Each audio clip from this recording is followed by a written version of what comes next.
Labas Ikono vaikai mylėtojai, su jumis Agnė, šalia manęs jūs turbūt jau gerai labai pažįstate, kūrybininkė Rimantė Kulvinskytė. Sveiki. Žinai, iš karto turiu prisipažinti, kad Rimantės tekstai man apie vaiką, aš stebiu tave ir tavo Facebooko paskyrą ir tavo atradimus motinystės, man jie yra neįmanomai žavūs.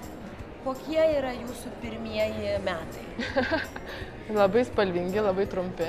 Dėl trumpumo tai aš sutinku. Tai va, o šiaip tai buvo tikrai nenusakoma kelionė. Turbūt nebuvau ją iki galo pasiruošusi taip, kaip vieną turėjau įsivaizdavimą, kai laukiausi, visai kitaip viskas pasisuko tuomet, kai gimė Luna. Bet iš tikrųjų tiek daug kantrybės. Nežinojau, kad galima išmokti, kad mūsų santykiai šeimoje pasikeitė, mes su Povilu tapom geresniais žmonėmis, aš galvoju, netgi mūsų gyvenimo būdas pagerėjo, mes atradom vakarienę su draugais, kurias iškeitėm į vakarėlius mieste. Ta prasme, Luna padovanojo mums visai kitokį gyvenimo būdą ir nebūtinai tai yra susiję su sauskelnių keitimu, tiesiog požiūrį. Ai, man patinka tavo požiūris ir čia galėčiau taip trumpai pasakyti, turbūt Luna padovanojo jums naujus ir turtingesnius namus. Taip, pilnus žmonių, pilnus draugų. Taip, kartais norisi draugų, kurie neturi vaikų, pasikviesti vakarienę. Bet iš principo tai taip. Tu labai gerai užgrėbei tą mintį, apie ką aš norėjau šiandien su tavim pasikalbėti, kad tu vienaip įsivaizdavai, tarsi mes ruošiamės motinystėje, o paskui atsitinka visiškai viskas kitaip ir vis pasaulis pasidaro tarsi aukštyn kojom, ar ne? Ką tu patartum jauniems, žaliems, besilaukiantiems ir labai daug besitikintiems, per daug ramybės besitikintiems žmonėms? Vis dėlto, kokios yra tokios paprastos tavo ir jūsų su Povilu atrastos taisyklės, kurios iš tiesų padeda gyventi susilaukus pasaulio naujoko? Turbūt pirmasis patarimas yra, kur teko daugelį savo naujai iškeptų mamų draugių guosti, tai kad nebūtinai ta meilė tau besąlygiška, beprotiška, bet kokia užgimsta tą pačią akimirką.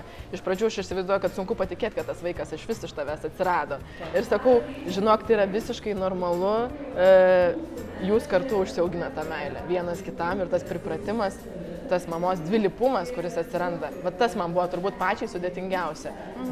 Norėjau būti su vaiku ir norėjau būti laisva vienu metu. Ir tavyje atsirandanti kova, tave tikrai pavargina. Aš manau, kad apie ką tu kalbi yra labai svarbu, nes su tuo susiduria ne viena jaunesnė ar jauna mama. Bet prisipažinti ir pasakyti tai garsiai, visiems gėda. Kaip čia dabar tu būsi tokia pasmerkta, kaip tu nori išeiti kavos, pavyzdžiui, ir palikti savo vaiką, kad ir valandai. Bet čia turbūt mano pirmas ir esminis patarimas, kad kiekviena mama privalo 1 valandą per dieną ir 1 dieną per savaitę nuo pat vaiko gimimo skirti savo. Gerai. Kas dar? Kas dar? Santykyje tarpusavį. Tu sakei, jūs atradot dar geresnius santykius ir tapot geresniais žmonėmis. Taip. Žinai, kas kartais būna, ką aš pastebiu ypatingai Lietuvoje, kad moterys susilaukdamos vaikų tarsi lieka vien su savo vaikais. Kaip jūs šitą išsprendžiate ir kaip jūs vienas kitam randat minutę? Tai mūsų turbūt viso ko laimė buvo Lunos režimas ir mes jį sustatėm labai griežtą ir mūsų vaikas eidavo miegoti 7 vakaro. Aš neįsivaizduoju to dalyko. Kaip tą padaryti? Taip, 7 vakaro, 6 ryto keldavosi, būdavo ir pusę 6. Tai buvo pakankamai natūralus jos ritmas. Galėjau, aišku, tu gali perversti vaiką kaip nori padaryti, bet nusprendžiau, kad reikia pasiaukoti ir reikia keltis tą pusę 6, nes mes taip laimime vakarus savo, dviese vakarus, kai gali ateiti draugai, kai vaiką užmigdai ir tas suaugusių valandėlės, kurias yra nedalomas dėmesys vienas kitam. Ir manau, kad tai yra beprotas svarbu.